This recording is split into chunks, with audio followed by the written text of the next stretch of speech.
So let's talk about some common choice for generalized linear models based on the type of response you're trying to model. So the most well-known generalized linear model is the normal error linear regression model. So in that case, your response variable is defined on the entire real line, and you're going to assume that your response has a normal distribution. If your response doesn't appear to have a normal distribution, then before you do this, you actually want to transform the response so that it does appear to come from a normal distribution. In other situations, you have a positive continuous response variable. So there are some options here. So one is you could take the log of your response and then attempt to fit a normal regression model, a normal error linear regression model. But honestly, I feel like this is trying to some extent to fit a square peg into a round hole. So since we have more options in a generalized linear model context, to me, it doesn't make sense to try this approach unless you absolutely have to. And so essentially what you're going to do for generalized linear models is you're going to try to identify one of the common distributions that can be used to model a response variable that has a positive support. So some common examples are the gamma response distribution, the exponential response distribution, the inverse Gaussian distribution. If you're modeling something like survival times, the Weibull distribution is a common approach for modeling these things. If you're looking at waiting time, something like the exponential distribution might be a good fit.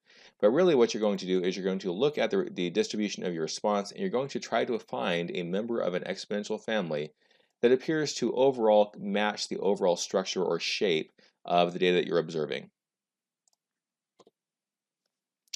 Another situation is when we're looking at binary or success-failure responses. So in that case, our binary data are often modeled using a Bernoulli distribution, which is a specific case of the binomial distribution. So a Bernoulli pi distribution is equivalent to a binomial distribution with a probability of success equal to pi and a probability and one trial specifically. So that's the Bernoulli distribution.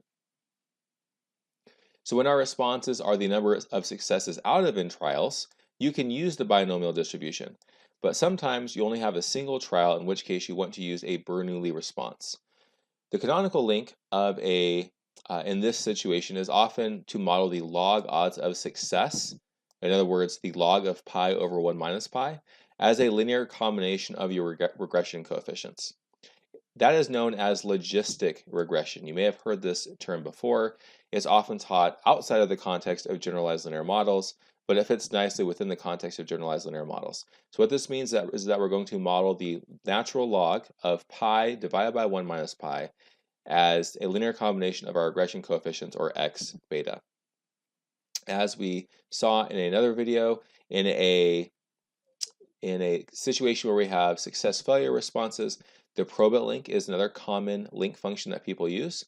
And if you want to look at modeling the tails of your distribution a little bit differently, then you can use the complementary log log link function, which models the tails of the distribution differently than the logit link function or the probit link function.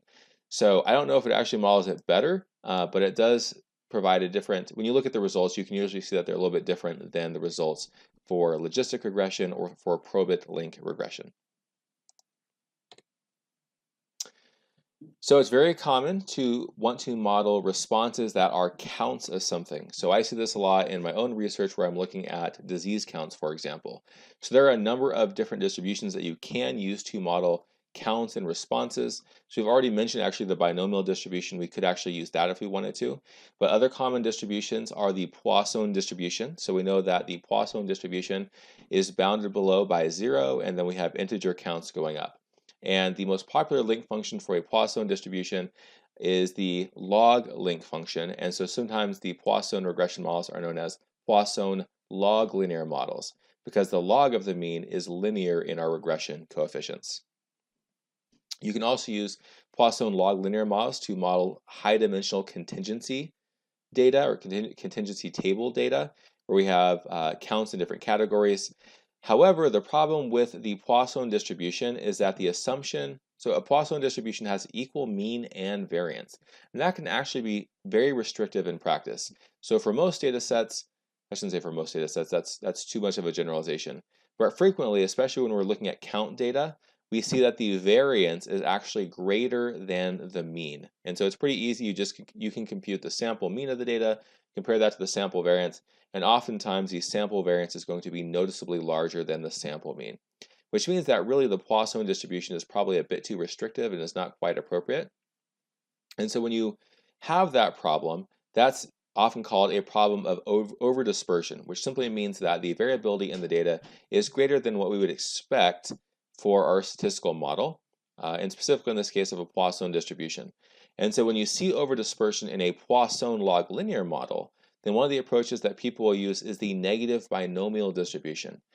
And the negative binomial distribution, negative binomial GLM, is an excellent model for modeling data. So in my own personal experience, when I have an issue with a Poisson log linear model, fitting a negative binomial will often correct many of the deficiencies in my model, simply because this allows for the variance of the data to be much larger than the mean.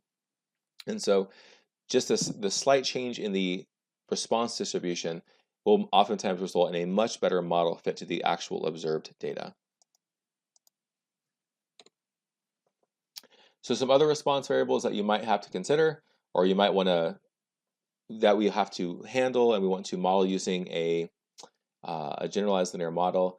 So sometimes you might have an unusual response, but if you can transform the responses so that one of the previous models is appropriate, then that might be one way to analyze the data. So in other words, what you do is you transform the initial problem, which may not have a nice common distribution. If you transform the data, then maybe one of the data distributions we talked about previously will be appropriate, and you can fit a generalized linear model using that particular distribution.